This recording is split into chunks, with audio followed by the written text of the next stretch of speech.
ஏ hopeful forecast, ஒரு நம்பிக்கையான எதிர்காலம் நமக்கு உண்டு அப்படின்னு சொல்லி அதை பற்றி யோசிக்கிறாரு. ஃபோர்காஸ்ட்னா முன் அறிவிப்பு, ஒரு நம்பிக்கையை தரக்கூடிய முன்னறிவிப்பு வரக்கூடும் அப்படின்னு. சாதி, மதம், மொழி, இனம் இதை வைத்து பிரித்து மக்களை பிரித்து ஆள்வது தான் ஆங்கிலேய அரசுடைய எந்த அரசுடைய நோக்கமுமாக இருக்கும். மக்களை கட்டுப்படுத்தணுன்னா அவனுங்களுக்குள்ளே போய் பிரிவினையை உண்டாக்குறது. இப்போ நம்ம சொந்தக்காரங்களே இருக்கிறோம், குடும்பமே இருக்குது அப்படின்னா குடும்பத்தில் ஒரு நாதாரி எப்பயுமே இருப்பான். ஒன்று கிடக்க ஒன்று சொல்லிவிட்டு அவன் தான் திரியாவரக்காரன்னு சொல்லுவாங்க. போட்டு கொடுத்துட்டு, எதுக்கு அவன் இப்படி பேசுகிறான்னு உனக்கு தெரியுதா இல்லையா? என்ன தெரியுது? என்னையா பிரச்சனை? அவன் உன்னை பேசிட்டு போகிறானே, என்ன நோக்கம்னு தெரியுமா? ஒரு நோக்கமும் இல்லையா? அவன் சும்மா சொல்லிட்டு போகிறாங்க, அதை போய் ஏன் நீ பெருசுப்படுத்துகிற அப்படின்னு கேட்டால் விடமாட்டான். இதே மாதிரி நீ முட்டாளாகவே இரு. அதான் 32ஆம் அதிகாரம் 7ஆம் வசனம் பாரு. லோபியின் எத்தனைகளும் பொல்லாதவைகள், ஏழைகள் நியாயமாய் பேசும்போது அவன் கள்ள வார்த்தைகளாலே எளியவர்களை கெடுக்கும்படி தீவினைகளை யோசிக்கிறான். போட்டு கொடுக்கறது. இதே மாதிரி முஸ்லீம்களுக்கும் இந்துக்களுக்கு நடுவே, கிறிஸ்தவர்களுக்கும் மற்றவர்களுக்கு நடுவே பிரச்சனைகளை உண்டு பண்ணணும்னே இருக்காங்க. கேட்குறவங்க என்ன நினைக்கிறாங்க? ஒருவேளை உண்மையாக இருக்குமோ அப்படின்னு நினைக்கிறாங்க. ஆனால் எதிர்காலம் என்ன ஆண்டவர் சொல்ல வர்றாருன்னா, அப்பொழுது காண்கிறவர்களின் கண்கள் மங்களாயிராது, தெளிவாக பார்ப்பாங்க. ஏய், நீ எதுக்காக இப்படி பண்ணுறன்னு எனக்கு தெரியும்டா, போடா அப்படின்னு சொல்லுவாங்க. கேட்கிறவர்களின் செவிகள் கவனித்தே இருக்கும். இவன் எதுக்காக பேசுகிறான், இவன் பிரிவினைகளை தூண்டுகிறான், மக்கள் மத்தியில் இருக்கிற அமைதியை குலைக்கிறான் என்பதை தெரிந்து கொள்வார்கள். பதற்றமுள்ளவர்களின் இருதயம் அறிவை உணர்ந்து கொள்ளும், தெற்றுவாயருடைய நாவு தடையின்றி பேசும். இறைவனுடைய எதிர்கால முன்னறிவிப்பு எப்படி இருக்கும் அப்படின்னு சொல்கிறாரு. 33ஆம் அதிகாரம் 22ஆம் வசனம் என்ன போட்டிருக்கு பாருங்கள். ஏசாயா 32:22ஆம் வசனம், 33:22 என்ன போட்டிருக்கு? அதான் இன்றைக்கு சிந்தனைக்கு எடுத்துக்கொண்ட வசனம். கர்த்தர் நம்முடைய நியாயாதிபதி, கர்த்தர் நம்முடைய நியாய பிரமாணிகர், கர்த்தர் நம்முடைய ராஜா, அவர் நம்மை காப்பாற்றுவார் அப்படின்னு போட்டிருக்கு. இன்றைக்கி நீதிமன்றத்துக்கு போனாங்க. அங்கே சுப்பிரமணியன்னு ஒரு பிராமண நீதிபதி இருந்தார். அவர் என்ன சொல்கிறாரு? சட்டத்துக்கு விரோதமான, நியாயத்துக்கு விரோதமான தீர்ப்பை கொடுத்தார். அப்போ ஒரு பகுதியினர் என்ன சொல்கிறாங்க? கரெக்டாக சட்டப்படி பண்ணியிருக்காரு, அவர் கொடுத்த தீர்ப்பு நியாயம்தான் அப்படின்னு சொல்கிறார். எச் ராஜான்னு ஒருத்தர் இருந்தார்ல பிஜேபியில், அவர் என்ன சொல்கிறாரு? ஹைகோர்ட்டாவது மயிராவது அப்படின்னு சொன்னார். எல்லா பேருக்குமே தெரியும். ஹைகோர்ட்டு படம் பார்க்க போங்கடா அப்படின்னு சொல்லி சொன்னார். இன்றைக்கி என்ன பேசியிருக்காருன்னா, மதுரை கலெக்டரும் மதுரை எஸ்பியும் என் காலு செருப்புக்கு சமம் அப்படின்னு இன்றைக்கி சொல்லியிருக்காரு. இந்த மாதிரி கேவலமாக பேசுகிறாரு. அவர் என்ன சொல்கிறாரு? ஹைகோர்ட்டாவது மயிராவதுன்னு சொல்லிவிட்டு, ஹைகோர்ட் நீதிபதி சுப்பிரமணியம் சொல்லியிருக்காரு, அந்த தீர்ப்பை அமல்படுத்தாத மதுரை கலெக்டரும் மதுரை எஸ்பியும் என் செருப்புக்கு சமம்னு சொல்லியிருக்காரு. ஏண்டா, ஏற்கனவே நீ என்ன சொன்ன? ஏற்கனவே ஹைகோர்ட்டாவது இதான்லான்னு சொன்னேன், இப்போ நீ ஹைகோர்ட்டு தீர்ப்பை மதிக்கணும்னு சொல்கிற அப்படின்னு கேட்டால், அதெல்லாம் கிடையாது, நீதிபதி சரியான தீர்ப்பை சொல்லியிருக்காரு அப்படின்னு. தமிழ்நாடு கவர்மெண்ட் என்ன சொல்லுது? நீதிபதி என்ன சொன்னாலும் சரி, எது நியாயமோ அதை தான், கிரவுண்டு ரியாலிட்டி தான் நாங்கள் அமல்படுத்துவோம். நீதிபதி தவறான தீர்ப்பை சொல்லியிருக்காரு, எப்படியா 6 மணிக்கு தீர்ப்பை சொல்லிவிட்டு 6:05க்கு எப்படி நீ மேல்முறையீடு போடுவ? இந்த தீர்ப்பே தப்பு. எப்படி நீ 5 நிமிஷத்துக்கு அப்போ முன்னாடியே நீ பிளான் பண்ணியிருந்தியா? எல்லாம் கூடி பேசியிருக்கீங்களா அப்படின்னு பார்த்தா, ரங்கராஜ் பாண்டேயும் இந்த சுப்பிரமணியம் ஹெச்ஆரும் ஒரே மீட்டிங்கில் உட்காந்து ஒன்றா பேசி கலந்து ஆலோசனை பண்ணி எல்லாமே சூழ்ச்சி, அமைதியை குலைக்க வேண்டும் அப்படின்னு ஹெச் ராஜா ஓப்பனாக சொல்கிறாப்புல. அயோத்தி மாதிரி ஒரு சூழ்நிலையை இங்கே கொண்டு வர்றதாயா எங்கள் நோக்கமே அப்படிங்கிற. கன்னியாகுமரியில் போனீங்கன்னா கிறிஸ்தவர்களுக்கும் இந்துக்களுக்கும் பிரச்சனையை உண்டு பண்ணுறது. இது மாதிரி எந்தெந்த இடங்களில் வாய்ப்பு கிடைக்குதோ அந்த இடங்களில் என்ன செய்வாங்க? இது மாதிரியான வேலைகளை பண்ணுவாங்க. ஆனால் ஹைகோர்ட்டுக்கு போனால் என்னாச்சு? அங்கே போகிறான், அதை கேட்க மாட்டேங்கிறான். அடுத்த 2 பேர் கொண்ட பெஞ்சுக்கு போயிட்டு இப்போ சுப்ரீம் கோர்ட்டுக்கு போய் நீதிபதி கிட்ட கேட்குறாங்க, இதெல்லாம் தப்பு, என்னென்ன சட்ட சரத்துக்களின் அடிப்படையில் இப்படி செய்யக்கூடாது அப்படின்னு முறையிட்டிருக்காங்க. ஆனால் இங்கே என்ன சொல்கிறாரு 22ஆம் வசனத்தில், கர்த்தர் நம்முடைய நியாயாதிபதி. நம்முடைய தேவனாகிய கர்த்தர் தான் நமக்கு ஜட்ஜ். கர்த்தர் நம்முடைய நியாயப்பிரமாணிகர். அவர் தான் சட்டதிட்டங்களை இயக்குபவர், உருவாக்குபவர். கர்த்தர் நம்முடைய ராஜா. அவர் நம்மை காப்பாற்றுவார். இந்த நம்பிக்கை நமக்குள்ளே இருந்துச்சுன்னா இந்த உலகத்தில் இருக்க எந்த நீதிமன்றத்துக்கு நீங்கள் போனாலும் உங்களுக்கு நியாயம் கிடைக்காது. சாலமோன் என்ன சொல்லியிருக்கான் தெரியுமா? நான் நீதி ஸ்தலத்துக்கு போனேன், அங்கே நீதி இல்லை. நான் நியாயஸ்தலத்துக்கு போனேன், அங்கே நியாயம் இல்லை அப்படின்னு 2000 வருஷத்துக்கு முன்னாடி 3000 வருஷத்துக்கு முன்னாடி சொல்லியிருக்கார். அங்கெல்லாம் நீதி இல்லைங்க, நியாயம் கிடையாது, நீதியும் ஒரு மண்ணாங்கட்டையும் இல்லைங்க. எல்லாம் காசு கொடுக்குறான், பரிதானம், லஞ்சம் கொடுக்குறான், காரியத்தை சாதிக்கிறான். டாக்டருக்கு லஞ்சம் கொடுக்கலாம், கிட்னி திருடலாம், என்ஜினியருக்கு லஞ்சம் கொடுக்கலாம், கட்டடத்தை கண்ணாமண்ணான்னு கட்டலாம், ரோடை இஷ்டத்துக்கு போடலாம். நியாயாதிபதிக்கு நீங்கள் லஞ்சம் கொடுக்கலாம். மக்களை ஆளுகை செய்கிற எம்பி, எம்எல்ஏ, பிரதமர், சிஎம்னு எல்லா பேருக்கும் நீங்கள் எது வேணால் செய்யலாம், காரியத்தை நகர்த்தலாம். கர்த்தரிடத்திலே நகர்த்த முடியுமா? அவர் நீதியுள்ள நியாயாதிபதி. அவரிடத்தில் எவ்வளவேனும் அநீதி இல்லை. இதுதான் நமக்கு கிடைக்கிற நம்பிக்கை, நமக்கு கிடைக்கிற ஃபோர்காஸ்ட், முன்னறிவிப்பு. அதை பற்றி தான் இங்கே சொல்கிறார். ரொம்ப அற்புதமான ஒரு விஷயம். The Lord is our judge, the Lord is our law giver, the Lord is our king, it is he who will save us. அவர் தான் நம்மளை காப்பாற்ற முடியும், வேறு எவரும் காப்பாற்ற முடியாது. இந்த உலகத்தில் நீங்கள் நீதிமன்றத்திலே போய் நீங்கள் ஜெயித்து விடலாம், அல்லது காவல் நிலையத்திற்கு போய் உங்களுடைய பிராதை, உங்களுடைய வாதத்தை நீங்கள் வைக்கலாம் என்று நினைத்தால் ஏமாந்து போவீர்கள். அப்படியெல்லாம் நடக்கவே நடக்காது. எங்கேயுமே நீதி நியாயம் இருக்காது, இருக்க வாய்ப்பில்லை. Every man has a price அப்படின்னு சொல்லி ஆங்கிலத்தில் ஒரு பழமொழி. எல்லா மனிதனுக்கும் ஒரு விலை இருக்கிறது. என்ன விலை? ஒருத்தன் காசு கேட்பான், ஒருத்தன் நகை கேட்பான், ஒருத்தன் காரு கேட்பான், ஒருத்தன் வீடு கேட்பான், ஒருத்தனுக்கு மதுபானம் பிடிக்கும், என்னென்னமோ கேட்குறான். அதிலே அவன் வழுக்கி விழுவான். ஆனால் தேவனிடத்திலே நீங்கள் போய் இதை செய்து எனக்கு லஞ்சமாக வச்சுக்கோங்க, இதே புத்தி தான் கடவுள்கிட்டையும் போகுது. நம்மால் 500 ரூபா காசு எடுத்து பாவ மன்னிப்பு சீட்டு வாங்குறது. கடவுளுக்கு நான் ஃபேனு லைட் வாங்கி போட்டேன்னா நான் செய்கிற குற்றத்தை எல்லாம் மன்னித்து விடுவார்னு நினச்சிக்கிட்டு இருக்கான். அதனால் சர்ச்சில் லைட்டை போடுறது, ஃபேனை போடுறது, செவரு கட்டி கொடுக்கறது, அதை கட்டி, அதுக்கு சம்பந்தமே கிடையாது. நீ இதெல்லாம் செய்கிறதுனால உண்மையை மனதுருகி நான் செய்வேன் நீ நினைக்கிறியா? அவரிடத்தில் எவ்வளவு வேணும் அநீதி இல்லை, நீதியுள்ள நியாயாதிபதி. நம்ம செய்கிற ஒவ்வொரு விஷயத்துக்கும் நம்ம கணக்கு கொடுக்கணும். எச்சரிக்கையாக இருங்க. நீங்கள் செய்கிற ஆண்டவர் கீழ்ப்படியிலையா? ஆண்டவரை கனவீனப்படுத்துகிறீர்களா? ஆண்டவர் கொடுக்க வேண்டிய கண்ணியத்தை நீங்கள் கொடுக்கலையா? எச்சரிக்கையாக இருங்கள். அவருடைய பாதப்படியிலே போய் விழுந்துருங்க. ஆண்டவரே, எனக்கு நீங்கள் தான் என்னை காப்பாற்றுங்க, நான் ஒன்றுமில்லை. தன்னைத்தான் தாழ்த்துகிற எவனும் உயர்த்தப்படுவான், தன்னைத்தான் உயர்த்துகிற எவனும் தாழ்த்தப்படுவான். அவருடைய கோர்ட்டே வேறு. எச்சரிக்கையாக இருங்க. A university professor posted a sign on his study wall that read, "The future is not what it used to be." அப்படின்னு எழுதி வச்சிருக்கார். ப்ரொஃபஸர் அவருடைய செவத்தில் எழுதுகிறார், "The future is not what it used to be." வழக்கமாக எதிர்காலம் எப்படி இருக்கோ அப்படி இருக்காது, இல்லை அப்படின்னு எழுதுகிறார். படித்தவன்லாம் வேலைக்கு போயிடுவோம். எங்கள் அம்மா படித்த காலத்தில் 10th படிச்சிருந்தாங்க, +2 படிச்சிருந்தாங்க, யார் இருந்தாலும் உடனே கூப்பிட்டு போய் டீச்சர் வேலைக்கு கொடுத்துருவாங்க. அதுக்கு பேர் ஹையர் கிரேடு, அப்படி டீச்சர்னு பேர். 10th +2 படிச்சுட்டு டீச்சர் ட்ரைனிங் எடுத்தவன் செகண்டரி கிரேடு அப்படின்னு ஒரு டீச்சர் வேலைக்கு உடனே கூப்பிடுவாங்க. ஏன்னா ஆள் கிடைக்கவே இல்லை. +2 காலேஜ் படிச்சிருந்தாங்கன்னா உடனே கவர்மெண்ட் வேலை கிடைக்கும். யார் கவர்மெண்ட் வேலை கொடுப்பா? கவர்மெண்ட்டு கொடுக்காது. அங்கே இருக்க அதிகாரி சொல்லுவார், சீனியர் இன்ஜினியர், அந்த போஸ்ட்டில் இருக்க சூப்பரண்டன்ட், எப்பா எங்கள் ஆஃபீஸில் 2 வேலை இருக்குது, வாப்பா கவர்மெண்ட் வேலை போட்டு தரேன் அப்படின்னு கூப்பிடுவார். ஆமாம், கவர்மெண்ட் வேலைக்கு அவன் ஏன் போவான்? அதை போயிட்டு பக்கத்தவனுக்கு வாத்தியார் வேலை, போக்கத்தவனுக்கு போலீஸ் வேலை, போடாங்கிட்டு அப்படின்னு போயிடுவான். கவர்மெண்ட் வேலையை ஒன்றும் போக மாட்டான். தொழிலை பார்க்குறத விட்டுவிட்டு கவர்மெண்ட் வேலையில் போயிட்டு எவன் பார்ப்பான் அப்படின்னு ஓடிடுவோம்.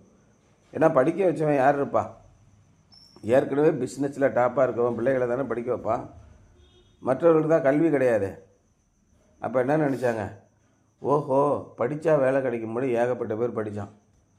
படித்த அப்புறம் தான் தெரிஞ்சது மொத்த வேகன்சி 500 தான் ஐயா. நீ பாட்டு 50,000 பேர் வந்து படித்து நிற்கிறீங்க.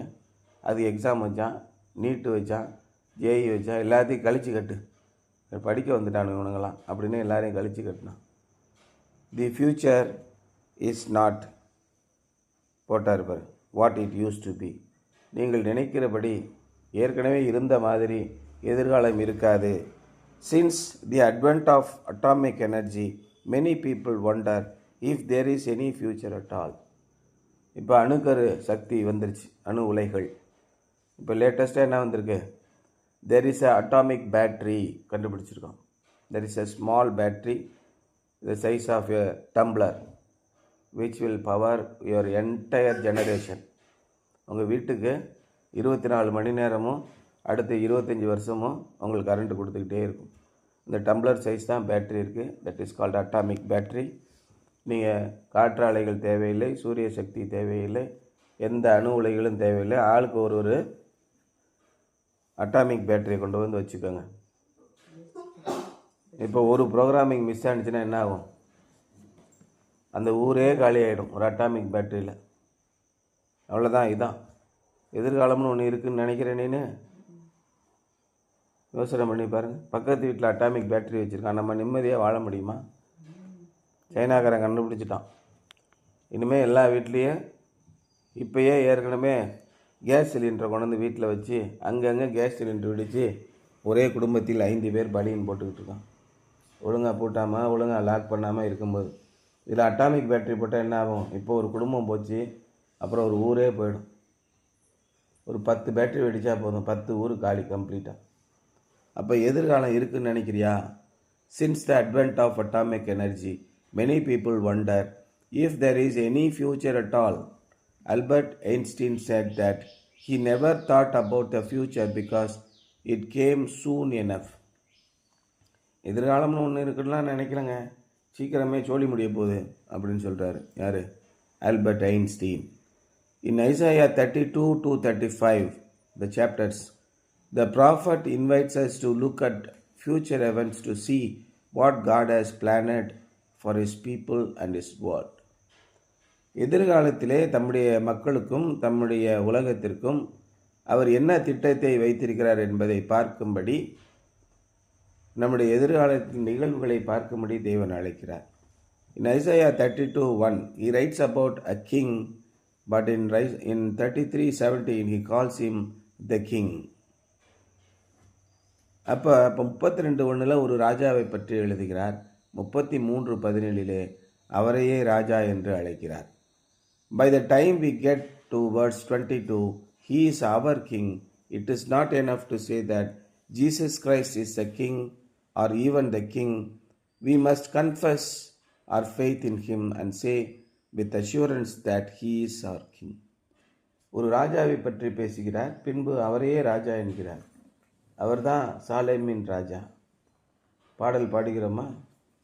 சாலேமின் ராஜா சங்கையின் ராஜா சுவாமி வாருமே. அவர் நம்முடைய உள்ளத்திலே வந்து விட்டார், அவர் நம்முடைய வாழ்க்கையிலே வந்து விட்டார். நமக்கும் தேவனுக்குமான உறவு புதுப்பிக்கப்படும். இயேசு கிறிஸ்துவின் இரத்தம் இல்லை என்றால், அதான் நேற்று அந்த பாட்டை திரும்ப திரும்ப போட சொன்னேன். Have you been to Jesus for the cleansing part? அருமையான பாட்டு. அந்த இரத்தத்தில் இல்லை என்றால்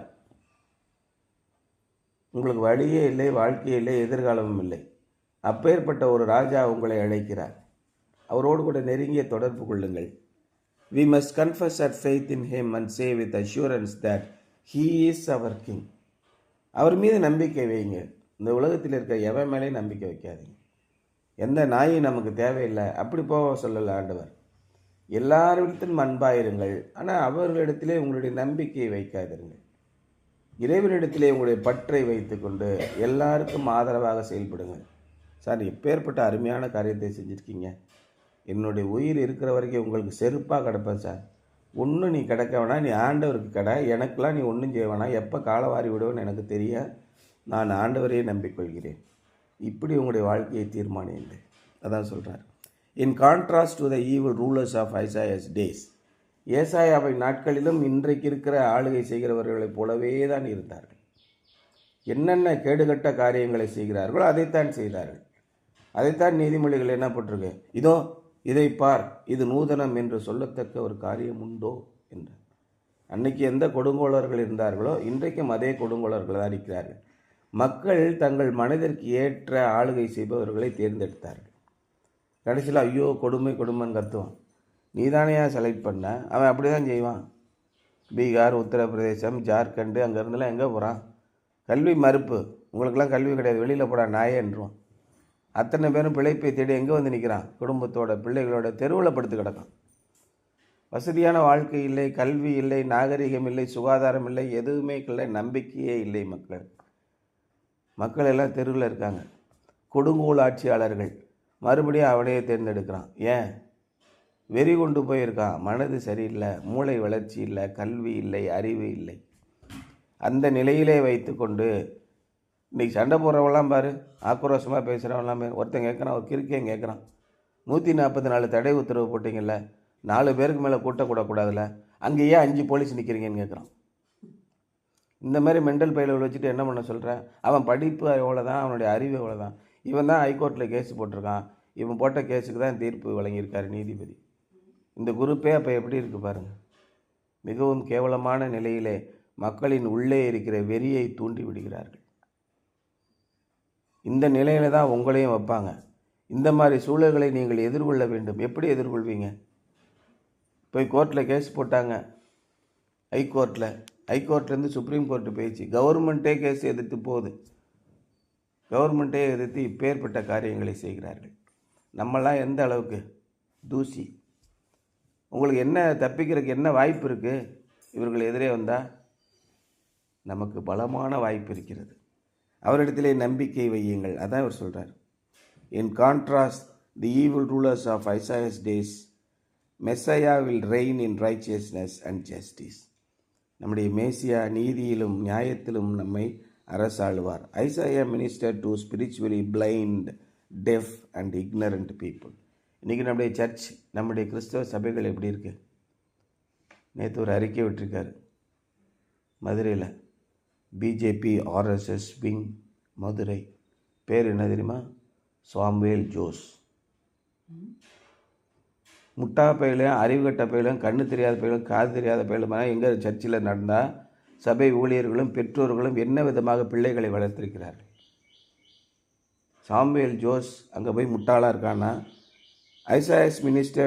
Isaiah minister to spiritually blind, deaf and ignorant people. ஆவிக்குரிய விதத்திலே கண் பார்வை இல்லாமல் செவித்திறனற்றவர்களாக அறியாமையில் இருக்கிற மக்களுக்கு தான் ஏசாயா ஊழியம் செய்து கொண்டிருந்தார். இன்றைக்கும் அதே நிலையில் இயேசு கிறிஸ்து என்றார் யார்? அவருடைய நோக்கம் என்ன? எதற்காக அவரை தொழுது கொள்கிறோம்? எதுவுமே தெரியாது. இதோட போலியான பாதிரியார்கள் நிறைய பேர். செழிப்பின் திறவுகோல் ஆண்டவரை நீங்கள் விசுவாசியுங்கள், பணம் கிடைக்கும், செல்வம் கிடைக்கும், நகை கிடைக்கும், கடன் ஓடிப்போய்விடும், வசதியான வாழ்க்கை வரும். இதை சொல்லி மக்களை முட்டாளாக்குகிறார்கள். இயேசு கிறிஸ்து எதற்காக இந்த உலகத்தில் வந்தார்? மனம் திரும்புங்கள், பரலோக ராஜ்யம் சமீபமாக இருக்கிறது என்றார். நீங்கள் மனம் திரும்பி சிறு பிள்ளைகளைப் போல உங்களுடைய வாழ்க்கையை நடத்துங்கள். நீங்கள் மலை மேல் உள்ள பட்டணம், அதான் பெர்க்மான்ஸ் பாடினார், மலை மேல் உள்ள பட்டணம் தம்பி, மலை மேல் உள்ள பட்டணம் அது மறைந்திருக்க மாட்டாது. அதான் இயேசு கிறிஸ்து சொன்னார். விளக்கை கொளுத்தி விளக்கு தண்டின் மீது வைப்பார்கள், அதை மரக்காலின் கீழோ அல்லது மேசையின் கீழே வைக்க மாட்டார்கள். ஏன்னா அதன் வெளிச்சம் எல்லாருக்கும் தெரிய வேண்டும்.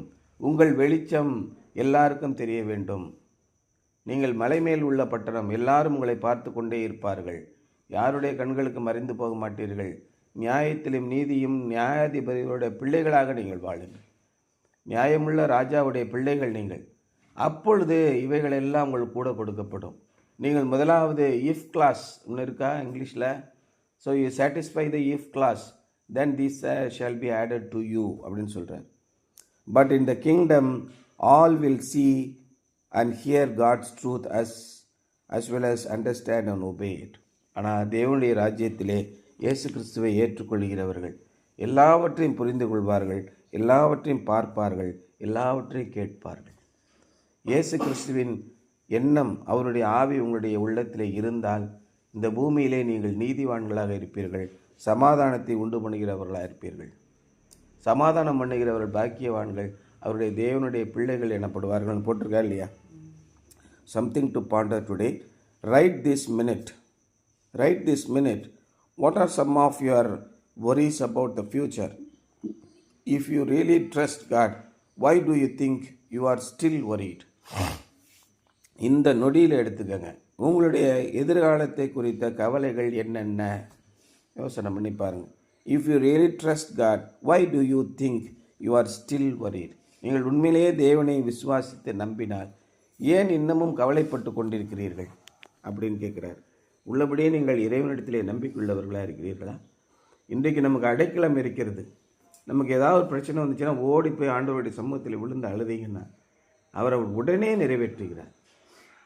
அப்பேற்பட்ட நம்பிக்கை உங்களுக்கு உண்டு. அவரை நம்மளை அழைக்கிறார், நம்மளை எப்பொழுது என்னுடைய பிள்ளை வருவான் என்று காத்து கொண்டிருக்கிறார். உங்களுக்கு நம்பிக்கை உண்டு. அந்த நம்பிக்கை இயேசு கிறிஸ்து.